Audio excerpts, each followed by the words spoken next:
AI is changing the world, but there's one problem investors keep overlooking. It needs a ridiculous amount of energy. For example, a search on ChatGPT uses 10 times more energy than a search on Google, and the annual energy usage of ChatGPT is enough to fully charge 3.1 million electric cars. Energy usage from data centers is increasing by 20% per year and already accounts for 17% of all energy usage in countries like Ireland. And as AI adoption grows, so does the demand for electricity. The growth is outpacing traditional power grids, leading to shortages and high electricity costs. So the question is, who will supply the power for the AI revolution, and which companies are set to profit? Today we're diving into one of the biggest investment opportunities in AI energy. Let's get into it. The solution to this lies in three key sectors. The first being renewables, but they struggle with reliability for AI's 24/7 power needs. The second is traditional nuclear energy, which is the most stable low-carbon option, but traditional nuclear power plants take decades to build and cost around $25 billion per plant. So this is where small modular reactors come in, and this is where Rolls-Royce can profit. Most people associate Rolls-Royce with luxury cars and jet engines, but behind the scenes, they're leading the charge in SMRs, a revolutionary type of nuclear power plant that's faster and cheaper to build. Unlike traditional nuclear reactors, which take around 10 to 20 years to build, SMRs are built in factories and take 4 to 5 years to deploy. Traditional reactors also cost around $25 billion, compared to $1.8 billion for SMRs, and SMRs take much less space, making them easier to integrate near AI data centers, industrial hubs and cities. Although they only produce a third of the energy of traditional reactors, they are modular, so can be scaled up extremely quickly.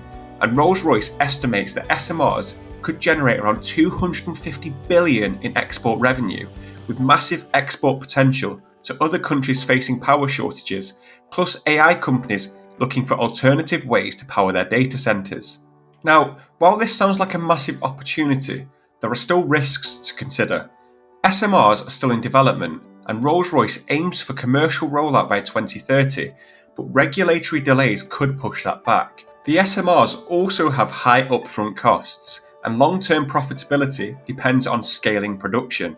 And of course, there's always competition from companies like NuScale Power, Westinghouse, and China's nuclear sector are all developing SMRs. So let's have a look at the financials of Rolls-Royce and the metrics to decide if the stock is worthwhile investing in or not. Now, Rolls-Royce currently has a PE ratio of 25.16, which suggests that the stock price is currently overvalued based on current earnings. However, when you look at the PEG ratio, this suggests that Rolls-Royce is undervalued based on future growth. The PB ratio looks at the price to book, and that is overvalued as well at 3.29, suggesting that the price is overvalued based on current assets. And Rolls-Royce is not a good dividend yield stock, with a yield of around 0.9% at the moment. However, when you look at the total revenue of Rolls-Royce, you can see that it's consistently increasing revenue year on year from 2020 onwards. And when you look at net income, you can see that Rolls-Royce has turned the tide and is starting to turn a profit now compared to 2020. And this is only going to be enhanced by recent developments in the defence sector, where Rolls-Royce will contribute to the militarisation of Europe. Now, when you look at assets to liabilities, you can see that in 2020, the gap between the assets to kind of debt was quite big. However, that bridge has started to be narrowed in 2023, and the total debt has decreased by around 1.5 billion. So again, Rolls-Royce is starting to turn the tide, with the net income increasing and the debt decreasing. So this begs the question of, should we be investing in Rolls-Royce?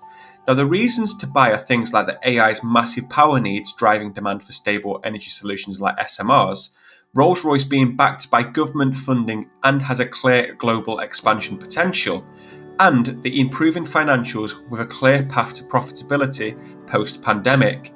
However, there are also clear reasons to be cautious. SMRs won't be commercially viable until 2030, so that's a long-term play.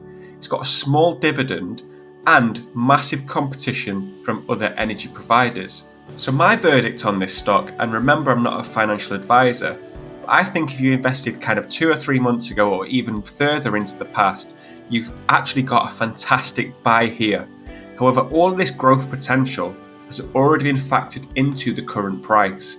So if you're looking to invest in Rolls-Royce now, I would be tempted not to, mainly because the price is already inflated based on the potential. So this is one stock that I'll avoid buying into for now, and I'll keep an eye on it for the future. But this is a stock where I'll be very interested in hearing your thoughts on it. Do you think it's a buy, a hold, or a sell? Please let me know, because it will also help me out. And if you found this analysis helpful, don't forget to like, subscribe, and hit the bell icon for more deep dives into investing opportunities. Thanks for watching, and I'll see you in the next one.